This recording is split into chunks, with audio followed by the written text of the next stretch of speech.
بسم الله الرحمن الرحيم. فيديو النهارده يا جماعه اللي هكلمكم فيه هو عن توعيه، واتكلمنا اكتر من فيديو وقلنا بلاش نسيب الموتوسيكل بتاعنا عند اي ميكانيكي. يا جماعه في ناس كتير ما عندهاش ضمير، وبرضه في ناس يعني برضه احنا ما بنجمعش الناس كلها او الصناعه كلها. في ناس بتخاف ربنا وفي ناس ما بتخافش ربنا. الموتوسيكل ده المفروض اللي هو معمول من شهر مكتوب، لان هو متغير له رمبة زيت، ومتغير له صباب، ومتغير له طقم شمبر، عشان كانت المكنه بتاكل معاه زيت، ورق دبرياج، وايه تاني؟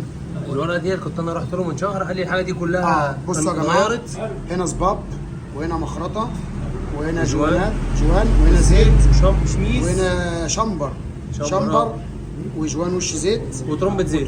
ترمبه زيت اللي هي دي. طبعا زي ما احنا شايفين كلنا كده ان دي بتاعتنا الاصليه ودي القديمه. دي يا جماعه الجديده بيبقى لونها ابيض، ماشي؟ دي قديمه خالص اهي. هنا الصباب برضو نفس الكلام اهو، زي ما انتم شايفين الصباب اهو طالع محروق، تمام؟ هنا طقم الشمبر هو ما فكش الشميز ده اساسا، يعني الشميز ده هو ما اتفكش، الجوان المكنه الاصلي بتاعها راكب زي ما هو. لو هو يا جماعه فك الجزء ده، الجوان ده لازم يتغير، ان الجوان ده بيلزق بين الفرغ وبين الشميز، فهنلاقي نصه طلع في الشميز ونصه طلع واتساب في الفرغه. فبالتالي عشان ارفع الجزء ده واركب طقم شمبر اللي هو قال عليه، يبقى انا لازم اللي انا اغير الجوان ده. هنا طبعا الجوان ده مش متغير، طقم الشمبر اللي هو كاتبه مش متغير، تمام؟ صباب مش متغير اهو. ايه اللي حصل معاك؟ حصل معايا ان انا رحت من واحد، انا من العلويه، رحت عند واحد في بلد اسمها طوخ. قلت له انا المكنه بتاكل معايا زيت. قال لي طب سيبها لي وتعالى اخر النهار. قلت له طب هقعد جنبك؟ قال لا روح وامشي وانا هظبط لك الدنيا. فسبتها له ورحت له بالليل، خدتها منه، قال لي اداني الورقه اللي هو خدتها منه ديت وحاسبته. حتى هو غلط في الحساب، اديت بين حسابه لان كان في غلطه. وبعد كده خدت بعضي وخدت المكنه ومشيت. اسبوع برضه جيت اغير زيت، قال لي غير على 500، غيرت على 300 وبرضه الزيت نزل ناقص. تمام. فاتضايقت، اتصلت بيه كلمته، قال لي بعتها لها بص عليها، قال لي صوتها عالي. ظبطها لي، صوتها ناعم شويه بس برضه ما زالت بتاكل زيت. فعن طريق النت والتواصل، الاستاذ محمد مشكورا تواصلت معاه وجيت له مشتول شرقيه، والله الراجل فك المكنه قدامي، ما فيش اي حاجه اتفكت من مكانها، كل حاجه سليمه. وبحمد ربنا ان هو ما منش ايده في المكنه، يعني الحمد لله رب العالمين.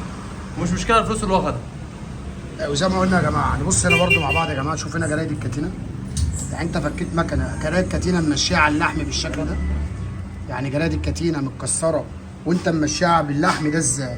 طبعا هنا الكاتينه زي الجرايد زي ما احنا شايفين كده مكسره اهي، دي ماشيه كلها على اللحم زي ما احنا شايفين كده. طبعا يا جماعه الفيديو هو توعيه يا جماعه، بلاش نسيب لاي حد الموتوسيكل بتاعنا ونسيبه ونمشي. انت تعمل الموتوسيكل بتاعك اقف وخده معاك، ما تسيبش الموتوسيكل وتمشي. طبعا الباشمهندس اللي غالي ده جاي لي من طنطا، طبعا لما جالي بقى قلت له امشي وسيب لي الموتوسيكل، صح؟ طبعا هو جالي من طنطا عمر الموتوسيكل وهياخده ان شاء الله معاه وهو ماشي. زي ما انتم عارفين يا جماعه اللي احنا الحمد لله بفضل ربنا اللي احنا بنعمر الموتوسيكل، وصاحب الموتوسيكل قاعد جنبه بياخده وهو مروح، ما بيخلوش يسيبه وياخد حاجته وكل حاجه بتركب قدام عينيه. الايه؟ عايز الساعه 9 من بدري قاعد اهو. ما انت خلصت اهو. الحمد لله. حبيبي انتوا نورتوني والله.